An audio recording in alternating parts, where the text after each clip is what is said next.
Good morning, everybody. Welcome back to another edition to the Point Podcast. So everybody's doing well on June 28th here on Monday, as it's obviously we know the past year and change has been weird. We're here in 2021 and it's June 28th. And normally, the NHL season's over. The NBA season is over. We've crowned champions. But in this weird year, we're still playing. And honestly, I'm happy for it. We're going to have a busy summer when it comes to sports.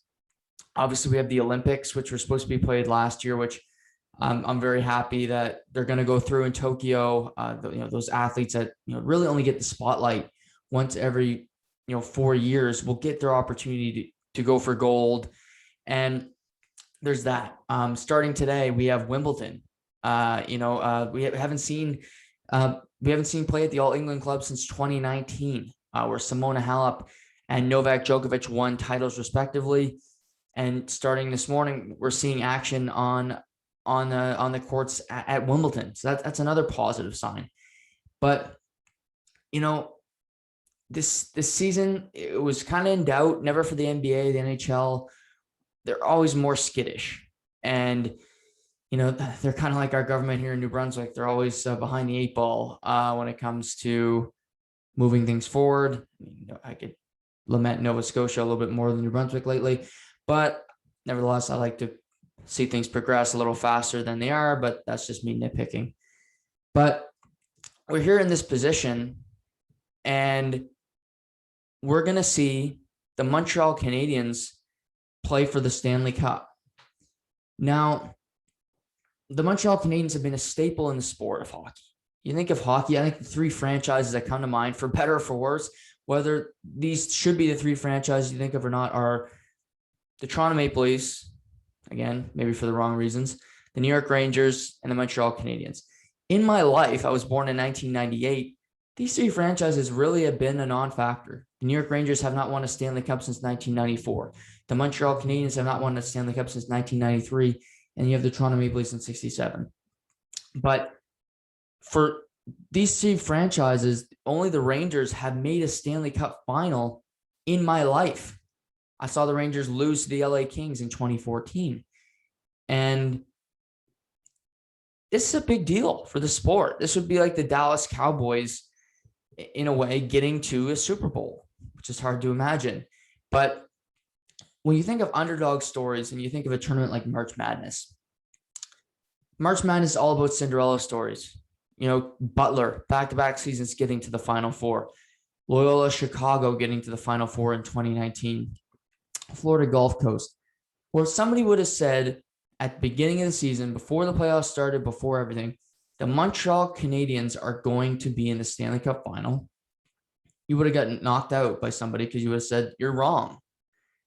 Yet, this team continues to defy the odds, defeating the Toronto Maple Leafs after being down 3-1, after most people had Toronto winning in 4 or 5 games, including Craig Button, who said that Montreal wouldn't win a game in that series. Then they go on to defeat the Winnipeg Jets, who, to their credit, I thought Winnipeg would win. After Scheifele got injured, I said Winnipeg's done. Scheifele's suspension, but they move on. Then they play the Vegas Golden Knights, a team that's still a young franchise, an expansion team that's only had 4 years in the league, but in their 4 years they've made it to 2 conference finals, a Stanley Cup final, and then a first round playoff exit. But they've been a dominant force since entering the NHL. And with the likes of Mark Stone, former Montreal Canadian Max Pacioretty, Stanley Cup champion Alex Pietrangelo, and Alec Martinez, and just stud Shea Theodore on the back end, Marc-Andre Fleury, future Hall of Famer in net, they defy the odds again and defeat them. And it's been a Cinderella story for the Montreal Canadiens all year, where the defense is too slow. Corey Perry can't play. He's too slow. Eric Staal is a bad pickup. Brendan Gallagher's a player who can't be effective. Philip Duneau can't score a goal. Yet, through all of that, they're here. Whether you like the Montreal Canadiens, whether you love them, hate them, or indifferent, you have to respect how they got here. This wasn't fluke. This wasn't luck. And just to point out the obvious, this was not just Carey Price.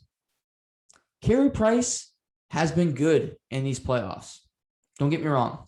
The two best games Carey Price played in this playoffs, in my opinion, were games 5 and game 6 against the Toronto Maple Leafs. But in game 6, Montreal outplayed Toronto until the overtime. But he was phenomenal in overtime. They wouldn't be here without him. No doubt. But how good has Carey Price really been? He's been a solid netminder. He outplayed the goaltending in Vegas. Not going to hear an argument from me about that. But was that really that difficult? Marc-Andre Fleury was flopping around like Happy Feet, that stupid Penguin movie.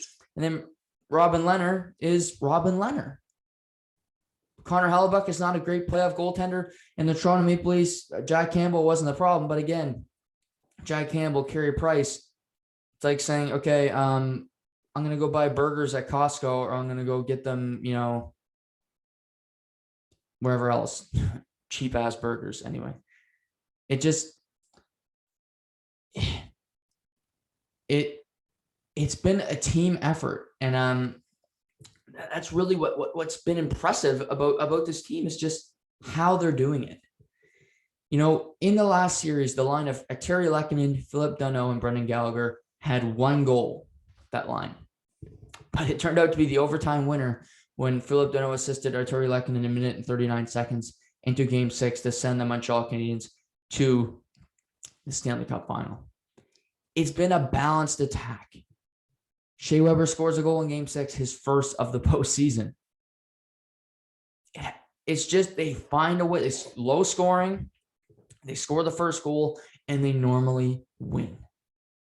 Have they come back? Yeah, they came back against Vegas in Game 3, where they clawed their way back. They get a break. Marc-Andre Fleury coughed the puck up but what did they do? They took advantage of the moment.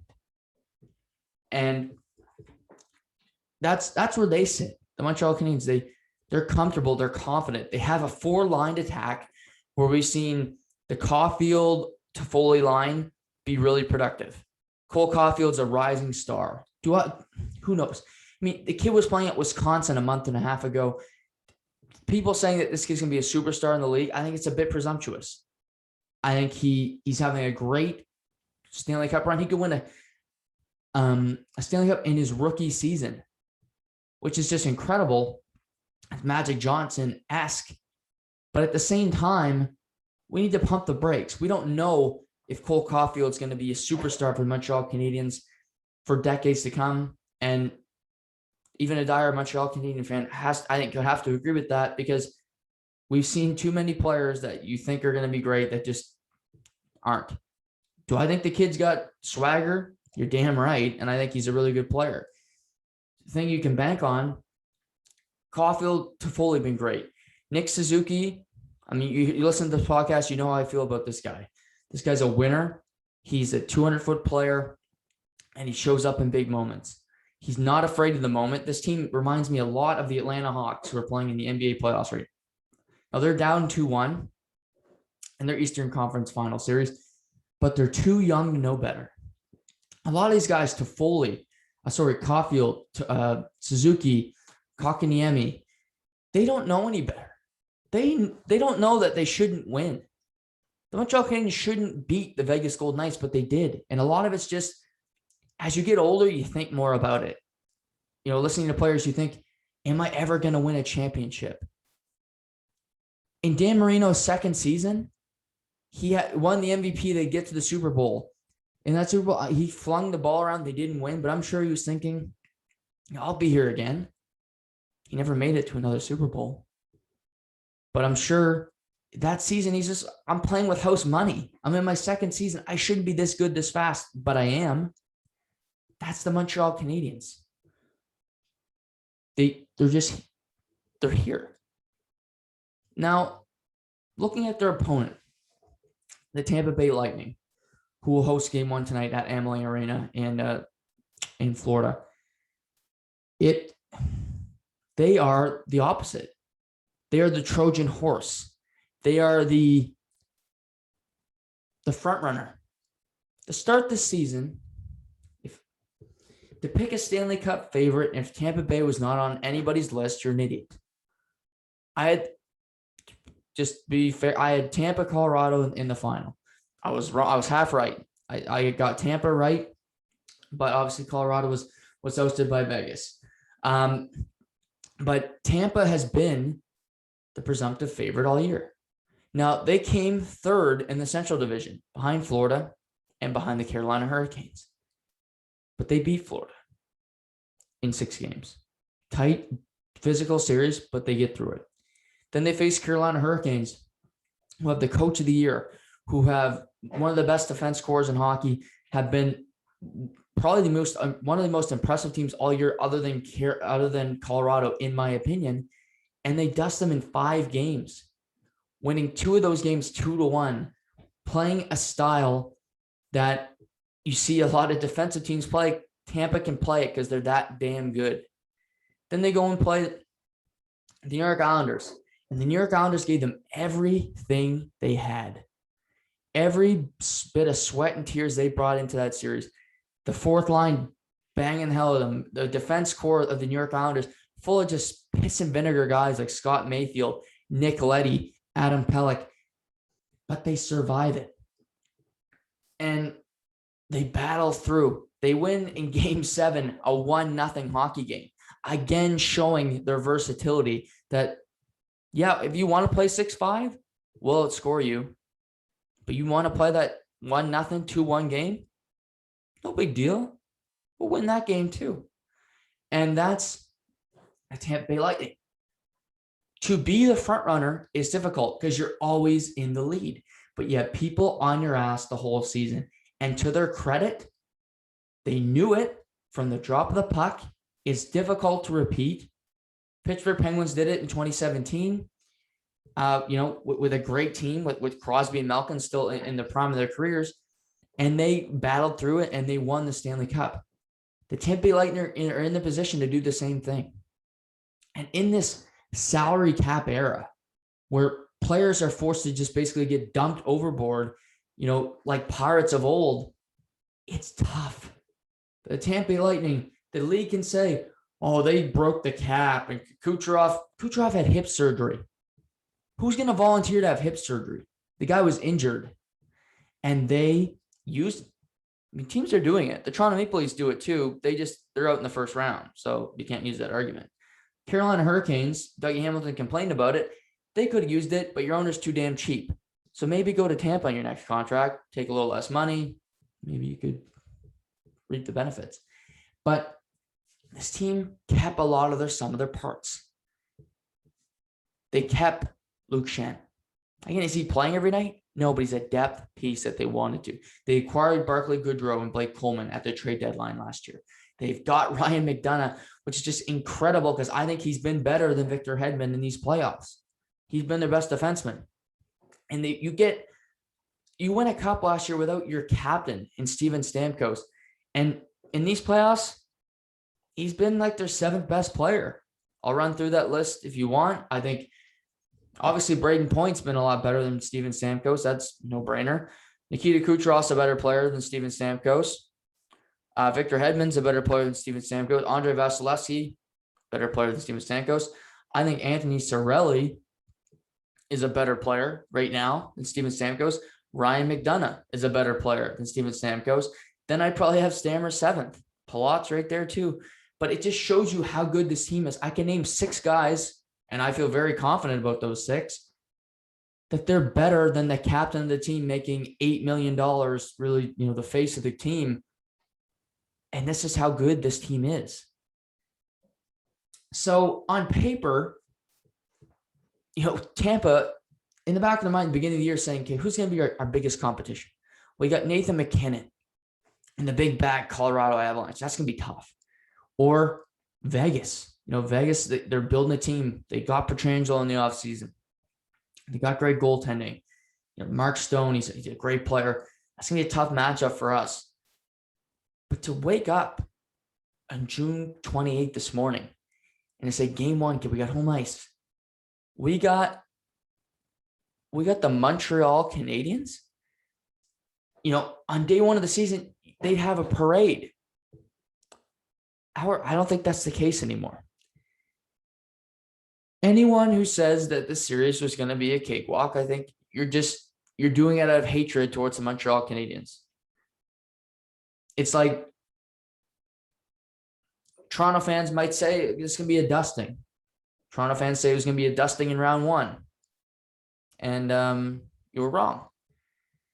The Montreal Canadiens are a feisty group. And they're going to make life difficult in the Tampa Bay Lightning. And I'm going to be doing a preview show tonight. I might be joined by a guest just to see if just depends on if he can finish his tea time. So we're going to go Facebook Live on To The Point at 8 p.m. to chat about the game, kind of go through different matchups.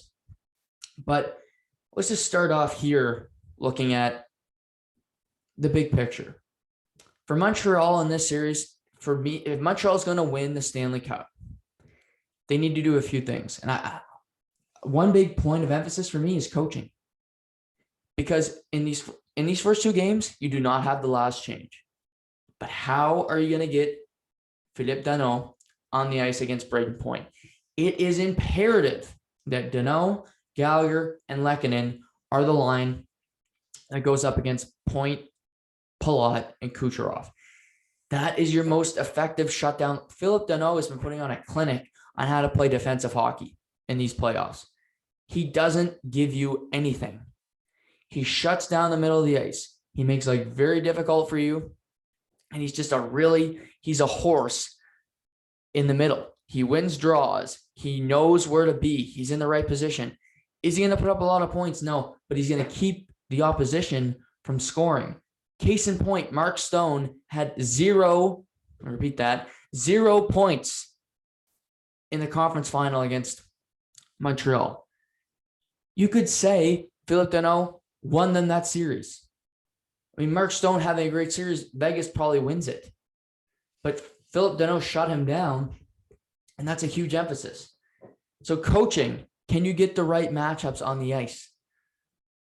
I think Tampa will be comfortable in any matchup they put them up against. The weakness of this team defensively, Point, Palat, and Kucherov going up against Anderson, Byron, and Kotkaniemi would likely be the best matchup. Maybe Caulfield and Toffoli, because you might see Caulfield cheat a bit. He's not the strongest on his stick. So potentially you could find a matchup there. But get that matchup. Danault against Point early. Set that up, frustrate him, make life difficult. You also want Weber and Sherratt on the ice against that line as well. I mean, that's stating the obvious. But Weber and Sherratt have been unbelievable in this playoffs. Ben Sherratt's a guy I love. You've heard me talk about him on the podcast before the postseason of how good he is. And when I think what Ben Sherratt is for Stanley Cup, this is kind of my comparison to Stanley Cup teams. For the LA Kings, he's their Jake Muzzin. You remember in 2012 and 2014, Jake Muzzin was just a really good pair. He was paired with Drew Doughty. And he was perfect with Drew because Drew could take risks, could do things, but he was also he's stable. You know what he was going to do. He's big. He's physical. He's a great defensive pair. That's what Ben Sherratt is. Weber doesn't take as many risks, but Sherratt's a big calming influence on Weber where he knows he trusts his partner. He's going to be in the right position, make the right play. Chicago Blackhawks, I would say that's Nick Hjalmarsson. That's who Ben Sherratt is. He's going to block shots. You see it, look at these Stanley Cup winning teams. They have this similar type defenseman where he's just there. Brendan Dillon for the Capitals. He's that type of guy. Joel Edmondson, who's on Montreal, funny enough, for the St. Louis Blues. So the Montreal defense core is pivotal, especially the top four. Continue playing the way you have, and you'll have good results. And Weber, Sherratt, Edmondson, Petrie, keep playing the way you have. You got a good chance. For Tampa, and I don't think to be afraid of this, but get traffic in front of Carey Price. Get to the dirty areas. A guy is going to get to the dirty areas is Braden Point because that's just the way he is. He's a dog. He gets in the middle. He's not afraid to mix it up. He'll take those cross checks that other players his size just won't. But he'll get to those areas. He'll get into scoring positions because that's just the way he approaches the game of hockey. But Alex Killorn, Palat, the big rig, Pat Maroon, get in front of Carey Price. Make life difficult because Vegas just didn't. Their defense scored, but they did score when there was traffic in front. Carey Price is playing at an elite level. So is Andrei Vasilevsky. You need to make life difficult. And seeing shots from the point are going to be tough. For the Tampa defense, jump into the rush. Put some pressure on that Montreal defense. Make their forwards come back and cheat a little. If they're going to cheat offensively, then make them pay for it on odd man rushes. And get some traffic in front. Of course, you get some great shooters. When you have a power play for Montreal, they have the best penalty kill in the postseason. Tampa has the best power play in the postseason. So go figure that these two teams are here at the end. But is Kucherov healthy? He's the straw. He's the straw that stirs the drink for that power play because it runs through him. It's imperative that if he is healthy, obviously that makes it so much more lethal. But if he's not, force him to make a play. Force him to have the puck, make a pass when he's not healthy. It might not get there. And, you're not trying to hurt people, but Kucherov's banged up coming into this series. Eric Chernak's banged up coming into this series. If you're the Montreal Canadiens, hit them. Hit them early and often, especially Kucherov. He's going to have the puck. He's on the top line. You're Sherratt, you're Weber, you're Deneau. You guys are heavy guys. Make life difficult and make them know that they're there. And it's going to be a long series. It's going to be a grind. And it's not going to be easy for them just to come out the other side. And also looking at this series, look at the net. Between the pipes. This might be the best goalie matchup in the history of the Stanley Cup Finals. You have Carey Price, who is the best goaltender of his generation. He's won a Vezina. He's won a Hart Trophy. He's won 2 Olympic gold medals as a starting goaltender for Team Canada. And you got Andrei Vasilevsky winning a Stanley Cup last year, nominated for the Vezina, likely to win it this season. Just a stud goaltender who will be playing for Team Russia at the Olympics in 2022. And they both, Vasilevsky's the younger guy, but he was drafted in the first round. Carey Price drafted in the first round, and they both developed into great goaltenders. Andrei Vasilevsky has clinched 4 straight series for the Tampa Bay Lightning with a shutout. It's incredible. He's 14-0 in his last 14 starts in the playoffs following a loss with a .967 save percentage. That's incredible. Just incredible what he's been able to do. And he had his problems early in his career, but he's found it. He's such a big man. He's agile. He's quick. And these two, I'm sure, have a ton of respect for one another. But it could come down to the goalie matchup. Vasilevsky's had some shaky moments in these playoffs, but I think he wants this. He wants this matchup. Tampa, winning a Stanley Cup last year, having a ton of pressure, but going up against Carey Price, really the guy that was, when he came to the league, this is who you aspire to be. And if he could take a cut from Carey Price, for Montreal, for guys like Shea Weber, Carey Price, Corey Perry, Stahl, this is it. You're not going to get a better opportunity than you have right now in the present to win the Stanley Cup.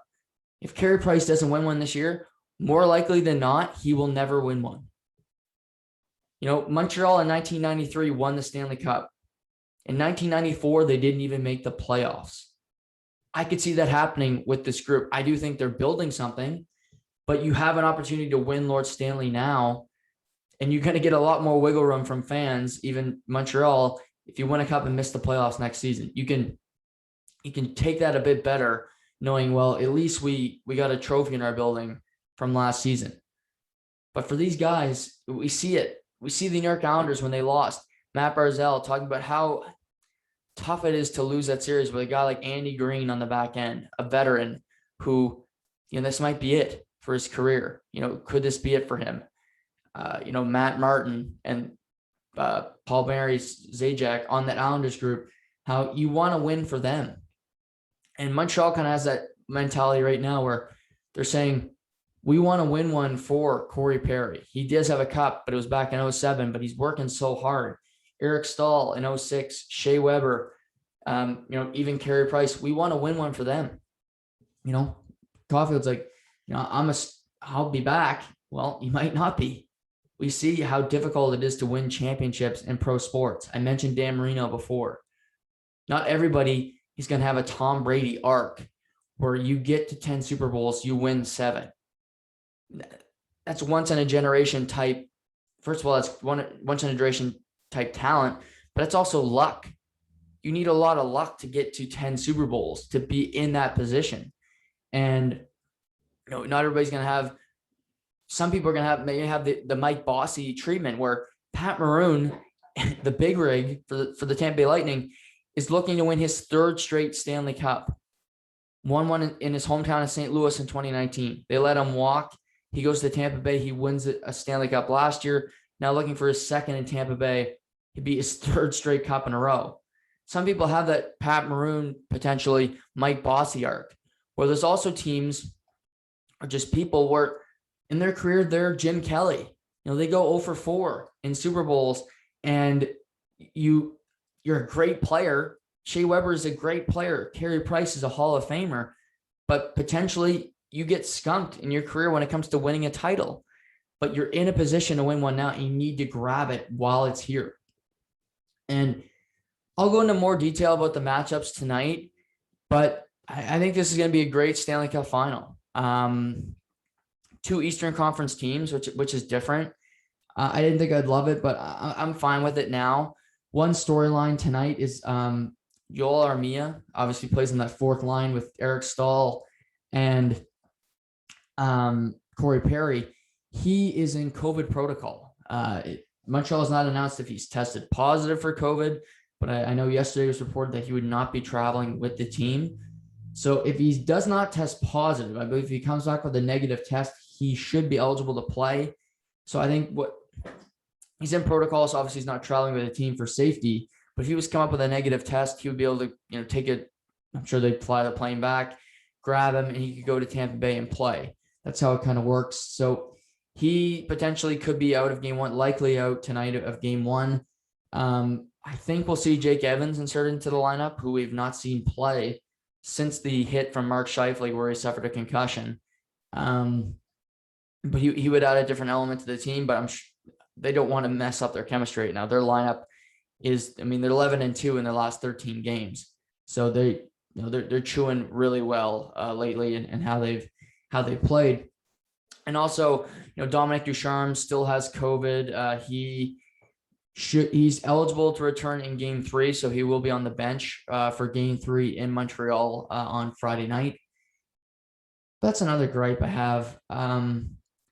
Why is the game 3 on Friday? This is how the series goes when it comes to schedule. Tonight, Wednesday, no problem with that. Friday, Monday, Wednesday, Friday, as it goes on. But why NHL are you putting a game, a Stanley Cup playoff game on a Friday night? I don't care when it is. I'm going to watch the game because I'm a diehard hockey fan. But the casual fan who's like, I'll watch the Stanley Cup. People don't watch TV on Friday nights. The NHL doesn't have a specific day, but if their closest to having a day is Saturday. Hockey night in Canada and all that bullshit. But the game should be Saturday, Monday, Wednesday, Saturday. If you're going to give them 2 days off for the weekend, have it Saturday. Saturday night, Montreal. Imagine what that's like. Friday will be fun too, but I just think it's so stupid that Friday night is going to be worse ratings in the States and in Canada because it's on Friday. And I wholeheartedly believe that because Saturday night, people will find time, 9:00. Okay, we'll have our day. We'll settle in after Canada Day, our weekend's winding down. Let's see what we can do here. Let's party. Let's watch game 3, Habs Lightning. But no, let's put it on Friday where the NHL has no bearing. And the NHL's never worked on Friday. When did people ever want to watch a hockey game on a Friday? Never. But I don't know. Maybe I don't know marketing, but I just think it's stupid. But a lot of this is stupid. Hopefully, another thing I'm hoping for is Game 3 again Friday. I know the barn's not going to be packed in Montreal. I'm not going to say pack the barn because it's like, banging my head against a wall. But if you look at the outside of the stadium, how many people were there for Game 6? Like, why can't half of those people be in the building? I've been to the Bell Center many times. It's the greatest atmosphere you'll ever watch a game. Not even close. I haven't been to a lot of rinks in the States. I want to get to, one of my life goals is to get to every rink in the NHL. But I've been to Toronto, I've been to Ottawa, I've been to Montreal, I've been to the TD Garden in Boston. That's a close second. But the Bell Center is just different. And if you put 10,000 in there, it would feel like there's 50 because they're going to be wild. And with the building so big, you should be able to fit 10,000 in there safely, whatever the hell that means anymore. But put 10 grand in there, not 3,500 or whatever stupid number the doctors up there think is. Look outside. If they're out there standing, in unison, drinking beer, flipping cop cars, spitting on each other, why the hell can't some of them go inside? But again, I'm probably wrong here because I'm just trying to push things forward and trying to get life back to normal. But that's the Montreal or the Quebec government's on par with Nova Scotia on this one. But we'll leave that for another day. But Game 1 tonight, like I said, you can. I'll be on tonight at 8:00 on To The Point Facebook page. We'll be going live to talk about Game 1. Probably be on there for about half an hour. Talk about the game, talk about the big matchups, and get you prepped for Game 1. And I'm going to plan to do a live. I won't be doing one Friday for Game 3, but every other game of the series, I plan to do a live before the game just to prep and, also, get myself ready for I'm sure it will be a great series between the Tampa Bay Lightning and the Montreal Canadiens. In other hockey news, late last week, the Seattle Kraken made an announcement, and they hired their first head coach in team history. And this one caught me by surprise. They hired Dave Hakstol, the former Philadelphia Flyers head coach, and was just recently for the past 2 seasons behind the bench of the Toronto Maple Leafs, running their defense corps as an assistant coach. I thought, Rip Tocchet would be the head coach of the Seattle Kraken. He had, I think, 3 different interviews. Clearly, things fell through there. And Dave Hakstol has the job. He still has to fill out his staff. Obviously, the expansion draft will be upcoming after the season, which is always interesting. But it's an interesting hire. We see what Vegas did, where, Gerard Gallant, thinking he wasn't a coach with a whole bunch of, accolades. He was in Florida. He was in Columbus before that, where his success was limited. Should he have been fired in Florida? No, especially not the way they did it. But the guy had never won a playoff series with Florida. He had never, gotten close to a championship, but they hired Gerard because they thought they loved his philosophy. And that's really what Ron Francis said about Dave Hakstol. Dave has one stop as a head coach. He was a college coach for a long time. He was head coach in Philly for a little over 3 years, and he doesn't have a winning record, but they did win a few playoff series when he was there. And eventually Philly just grew tired of him and hired Alain Vigneault after firing him.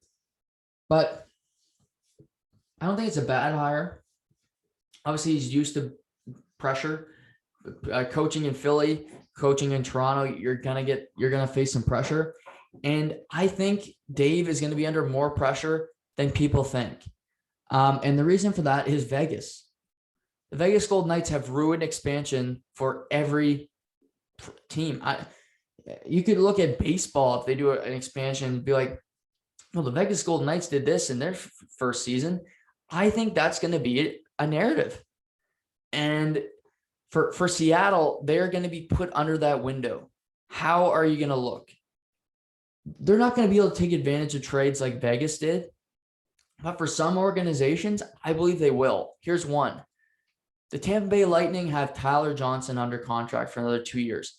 Tyler Johnson is a Seattle native, but he's got a big ticket, making over $5 million. I think Ron Francis can make a call and say, we'll take Tyler. We know you're screwed when it comes to the cap. You got 14 players right now under contract for next season, and you're paying them $89 million. The cap's 80. So what's the breaks? You need to sign a whole half a roster. So maybe give us a first round pick, give us this and that. You can take advantage there. I think that will most definitely happen. Toronto Maple Leafs. If I'm Seattle, I'm not taking Alex Kerfoot just to make Brandon Shanahan, Kyle Dubas and all the people up in Toronto happy.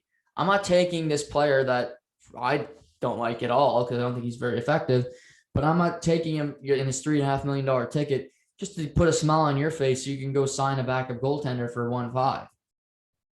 Okay, I'll take Kerfoot, but who are you going to give me? You got to give me something. You got no picks. You got no cap. What prospect that's any fucking good in your system? Give me something. These are just two examples where I think Seattle, there's going to be more out there because all you got to do is call them up and say, yeah, we're going to take him. And the team, if they love that player, will break instantly because they'll be like, you're going to take him, huh? I prefer if you didn't. What about this guy? Well, we'd be more willing to hear out your offer if we had like a first round pick sitting in our lap. I think those deals will happen more and more because of COVID, because of this hard cap system. Teams are up against it. And we saw Vegas take advantage of it, how much success it gave them early on. They've used that to propel them into getting to 3 conference finals in their first 4 seasons. Is Seattle going to do that? It's too early to say. I haven't seen their roster yet. I'm going to look at this Seattle roster a hell of a lot harder than I did Vegas because Vegas is like, they're expansion team. They're done. Well, Alex Tuch's a really good player. They got Shea Theodore, so they didn't take Cam Fowler. Can they find a few diamonds in the rough? I'm sure they will. But we'll see. But I think Hakstol is going to be under more pressure than people think just to match what Vegas did early on. And it might be unfair, but what Gerard Gallant, Kelly McCrimmon did, Bill Foley did in Vegas is going to hurt every expansion team for the rest of time now because they had success and the fan base, the ownership, if it's an aggressive ownership, are going to say, well, why can't you? We put you're in the same position, go get it done. So I think it's a decent hire by Seattle. It's a little outside the box. I didn't see his name in the mix until about 30 minutes before he was hired, which is funny is, Sportsnet and TSN had to scramble, put out tweets, Dave Hakstol might be being hired, because Seattle didn't leak anything. So that was Darren Dreger and Elliot Friedman trying to sound like they knew this for weeks when it was pretty apparent that they had no clue. But yeah, the expansion draft will take about a week after the NHL season's over. So that's right around the corner. And then we'll have the NHL draft, and then free agency will happen after that. I believe free agency is July 28th. So a month from today, we'll start NHL free agency and the off season as we prepare for that. The week after a major in golf is normally pretty saturated. You see a lot of big name players say, check, please. I'm tired. Give my body a break. I'm not going to go play this tournament. But Travelers Championship this weekend really didn't have that. They had some big sponsors with RBC and Titleist being big sponsors, and big name players had to go play because sponsorship money. We saw world number 1 Dustin Johnson, Brooks Koepka, who's coming off an injury, would normally never play after a major. Patrick Cantlay, Bryson DeChambeau were all in attendance in Hartford But when it came to Sunday, it wasn't about the big names at the top of the leaderboard. It was about Bubba Watson and Kramer Hickok and Harris English. And they were battling. It was really a three-way race. Bubba Watson had the lead coming down the stretch, and it looked like he was going to win his first tour event since 2018 until he turned into DeChambeau in his last 4 holes, where, if you remember, DeChambeau last week at the U.S. Open, he just melted on the back nine. Bubba wasn't as bad, but it was pretty ugly for Bubba Watson. Just a rundown of what happened to him. 14th hole, bogey. 15th hole, bogey. 16th hole, double bogey. 17th hole, bogey, and he finished the day on a bogey on 18. He goes from 13 under to 7 under, missing out on not only a championship, but prize money, FedEx Cup points. Just a disastrous number of holes for Bubba, where he was 3 under on the front 9. He had the lead going into the back 9. And at the point of the 14th hole, he was still in the lead with Kramer Hickok and Harris English on his tails. But so he melts. And this gives Harris English, he birdie 16. He bogey 17 to get back to 12 under. But on 18, he comes up with a huge clutch birdie putt to give him the lead as his day ends. But still on the course is Kramer Hickok. And Kramer is playing with Bubba Watson in the final group. So Kramer is at 12 under on 18. He knows he needs the birdie 18 to push it into a playoff. Harris is on the range prepping. Good thing, because he needed to. Kramer just makes a clutch birdie putt, gets into 13 under, huge fist pump, and we're going to a playoff. Now, for context, Harris English has won many events on tour. He's been around for a long time. Kramer is a new face. Prior to this tournament, his tour card's running up. And how golf works, it's different from every other sport, really, because if you don't win, if you don't have good showings in these tournaments, you lose your PGA Tour card, where without a win, you got to go back to the Corn Ferry Tour. You got to get the exemption to play in these events. And that's really where Kramer's coming up. The rest of the summer, he's only got about 2-3 exemptions left. So winning this tournament would have been huge for him. And boy, did he come close. We see an 8-round playoff hole between these two men. The playoffs started a little after 7 o'clock. It ended after 9, this tournament, where, CBS had to air the Travelers for an extra 2 hours. I'm sure 60 Minutes fans were just having an aneurysm, thinking, when are we going to get to hear from, Lester Holt and all these other people talk tonight? But it was incredible. We start on 18 hole, par. Play the 18th hole again, par. What was so crazy about this is every drive that these two guys did, good or bad, they seemed to match. At one point, it was right down. They were within 2 feet of each other. Then another time, they both go in the left side bunker on their drives, and it was just uncanny. Third hole on the 17th, Kramer's got a long par putt. He needs to par to push it through. He makes the putt. He's got a large group of family there, and they're so excited for him. He makes a big fist pump. But then Harris answers again. Fourth hole, they're both in the bunker, a sand save. Harris had a good chance for birdie. He misses it. And it was really the 5th and 6th playoff holes where I said, Kramer Hickok has got this tournament. He's got a great look at birdie from about 10 feet, and it rolls out. It was going around the cup. It lips out, and that hurt. The 6th hole for Kramer, he's got another good look, and the ball it skids right. He missed it, and it felt like he was going to win this tournament. As these playoff holes, they played 6 of them on the 18th hole, 2 of them on the 17th. And I was texting a friend of the show, Matt Wright, saying they need to get off this 18th hole. It's a really makeable par 4. It's really a birdie fest.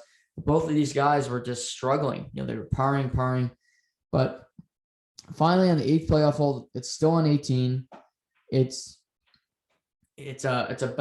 Kramer hits one in the rough, tough spot for him. Harris has a good drive, puts his putt within a few feet. Kramer has to putt for par, but Harris has a good look from about 5 feet for birdie. He makes the putt, and he wins the tournament after 8 playoff holes. It's the second longest playoff in PGA Tour history.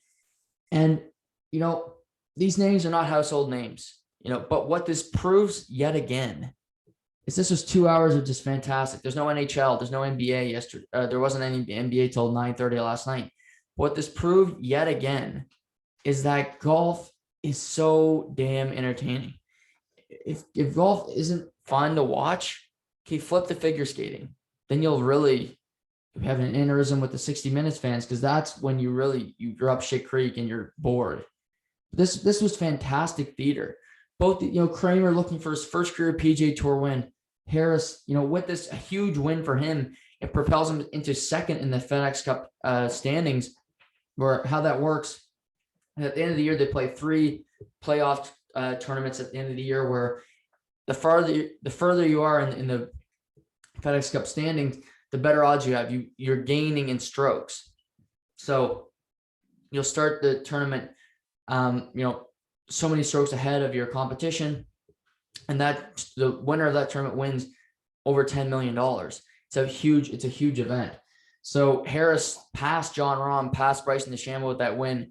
Now only trails Patrick Cantlay by 123 points. So a huge win for him. But tough for Kramer, I'm sure, today, looking back, saying I could have, restocked my tour card. I could have played at majors with this event.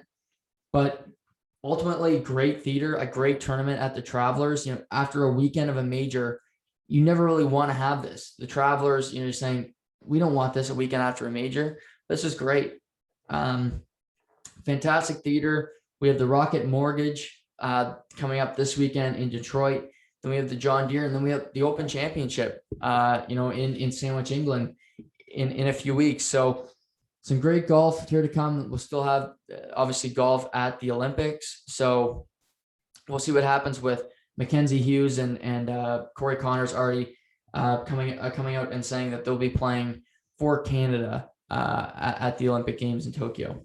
So great tournament yesterday at the Travelers, great theater, and a great tournament following a major, which is often rare on the PGA Tour. The NBA has been interesting this year. We mentioned, it's the real big theme has been injuries. Anthony Davis injured, James Harden injured, Kyrie Irving injured, and these teams have dropped out. The Brooklyn Nets, heavy favorites, Lakers, they're out. Yet we sit in the Final Four with the Phoenix Suns. And what can you say about the Phoenix Suns? They're a healthy team.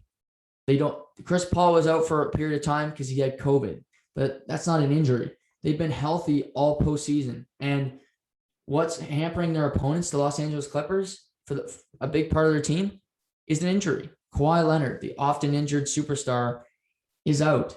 For this team, he's got a knee injury, and he's not played a second in this series for the Los Angeles Clippers. And Saturday night, they lose by 4 points in a game where neither team shot the ball well, but they lose 84-80 in a tough matchup at home. And now they head into tonight in a must-win game back in Phoenix, where Phoenix has just been a dominant team on their home court. And you look at the Phoenix Suns. What have they done? They've drafted and developed really efficiently. Devin Booker is a 14th overall pick. Now, out of Kentucky, I don't think they saw him being as good as he is, but he's just a warrior. He's the next Kobe Bryant. He's just got that killer mentality where he's not afraid of the big moment. He'll take the shot, and he's been a huge piece for this team and a huge reason as to why they're winning. Then you have DeAndre Ayton, drafted first overall. You expect him to be good, but he struggled early on. He did struggle with confidence, but he's talked about them acquiring Chris Paul has been so huge for him. It's changed his career. Where in these playoffs, he's come up big. He makes the game-winning shot at the rim in game 2. He's averaging over 20 and 10 in the playoffs, and I believe he has 13 games with a double-double. He's got 20, and Saturday night gets 22 points, 16 rebounds, a couple blocks. He's done a good job in the second round against MVP Nikola Jokic. He's just an effective guy. Then you have a guy like Cameron Payne off the bench who's played all around the world. This team is just, they're healthy, they're a strong unit, and they're just a better team than the Los Angeles Clippers. Paul George and Kawhi Leonard are better than Booker and Ayton as a tandem, but Kawhi Leonard's not there. And Paul George has had his moments where he's looked like a clutch player, but Saturday night, he didn't have it again. In game 2, he missed the free throws to clinch the game. He missed both of them. Saturday night, he missed big shots down the stretch. And in the NBA, it's about making the big shot at the big time. That's how you're remembered. That's how you're judged. For a long time, LeBron James was saying, well, you're not a clutch player, LeBron. You don't make the big shots in the big moments. So that's always a knock against him. What do you think about Michael Jordan? You think of him holding the pose against the Utah Jazz.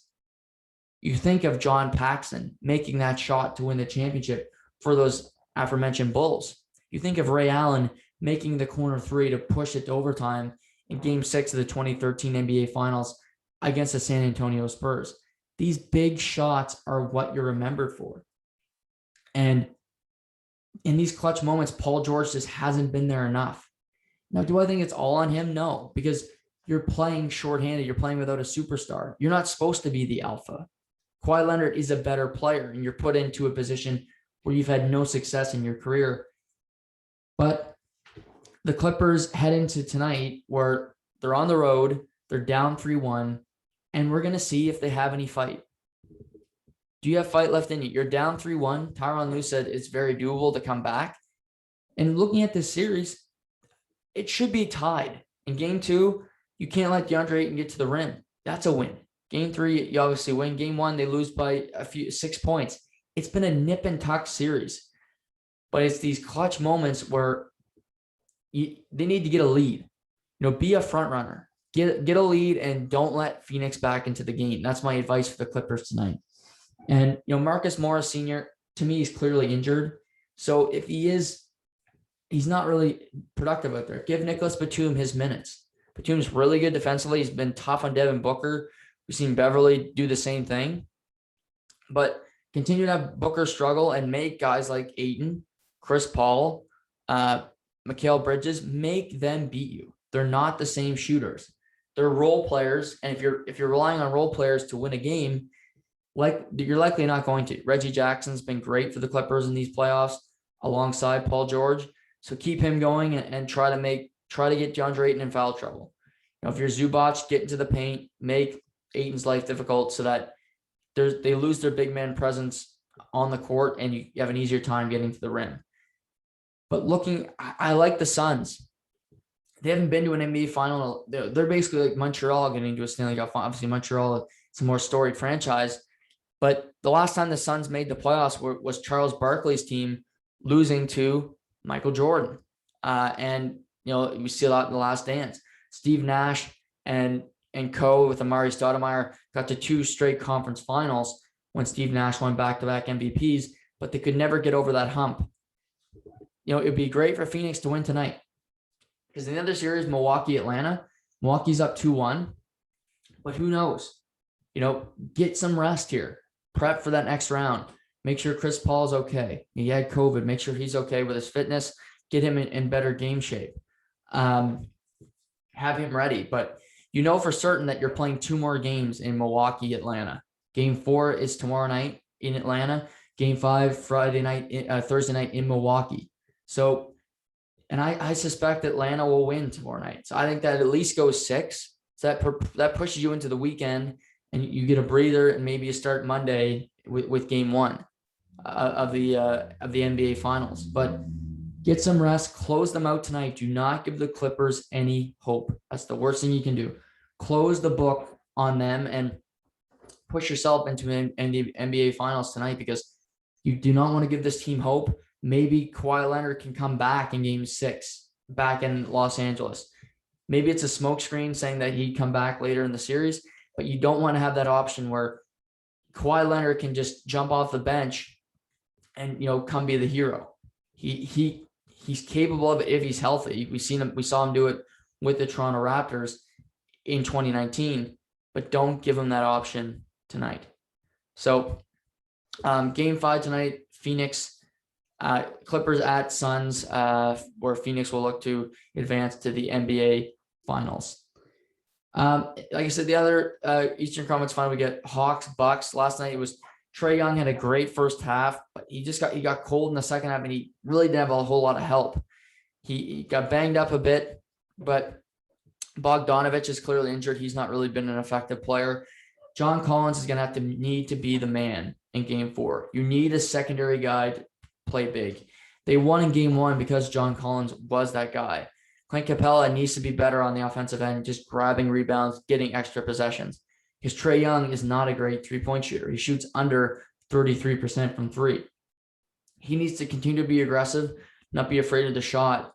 But it's going to be tough for Atlanta to win if Chris Middleton is playing the way he has. Last night in the fourth quarter, he was just a man on a mission. He finished with 38 points, 11 assists. He was the MVP last night, not Giannis Antetokounmpo, who is a 2-time league MVP. But it was Chris Middleton who just said, "I'm taking this game over. This game is mine now," and he grabbed it. And he is such a roller coaster player because when he's on, he's an all-star. He is a great complementary. He's a great Paul George. You could say he's a better Paul George. But there's games where in game 1, he was 0 for 9 from 3. I believe he had 8 points. And he was just ineffective scoring the basketball. And for his caliber of player, you can't just say, well, I'm really good defensively. You need to put up points. Drew Holiday, he put up 12 assists last night. That's great. But he has not been shooting the ball well in the playoffs. But it's good to see him at least dish the ball around. Give the ball to Giannis, who had 31 last night, to Middleton, to Bobby Portis, who has been a really strong bench presence in the series, who only played 15 minutes last night, but gets 16 points. He does it effectively with rebounding, with quick shots, and he's also got a 3-point shot that can be deadly. So that game 4 will be tomorrow. But I look at John Collins, I look at Trae Young. I think it's a must-win tomorrow. Going back to Milwaukee, game 5, I don't think they'll win that game. We saw them lose game 3 to the Philadelphia 76ers. They won game 4 after trailing by 26. Can you do it again tonight? If it's then it turns into a best of 3. Milwaukee has home court, but you've done it before. You had a best of 3 where Philly had home court. You won the series. So for Atlanta, play for that. Play tomorrow night like it's a must-win. If you're Nate McMillan, get your team ready to play and go out there and grab the win for your group. So game 5, Phoenix Clippers tonight.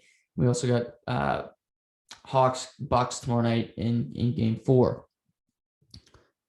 Before we wrap up today, just touch on Major League Baseball a little bit. I'm going to be getting more into baseball as these other sports wind down. It's just, it's heavy right now. But a couple things I wanted to point out. Just these 3 players and what they're doing is really incredible. Vladimir Guerrero Jr. obviously is leading Major League Baseball in home runs with 26. His turnaround after what he looked like last season, and he's got 26 home runs. He leads baseball and runs batted in, and he's just been a force. Incredible stuff from him. But then you got Fernando Tatis Jr. III, who's got 25 home runs, one back of Vladdy. And this guy is just a stud as well. He hits the game-winning double yesterday to get the Padres a win over the Diamondbacks. He's 25 homers, over 50 RBIs, and the Padres are playing in the toughest division in baseball right now. I think it's even tougher than the AL East just because, the Blue Jays are 4th in that division. They're okay, but you look at Giants, Dodgers, Padres, they're just better than I think the Yankees and Blue Jays when it comes to stacking up talent. So Tatis is right there. Then you got Shohei Ohtani, who's got an ERA of 2.60 as a pitcher. He's been phenomenal, but he's also hit 25 home runs this season. And when he hits a home run, it's not just like, some Brett Gardner home run at Yankee Stadium where you hit it to left and you basically poke the ball and it leaves the park. This guy's hammering them almost 500 yards. He's crushing balls.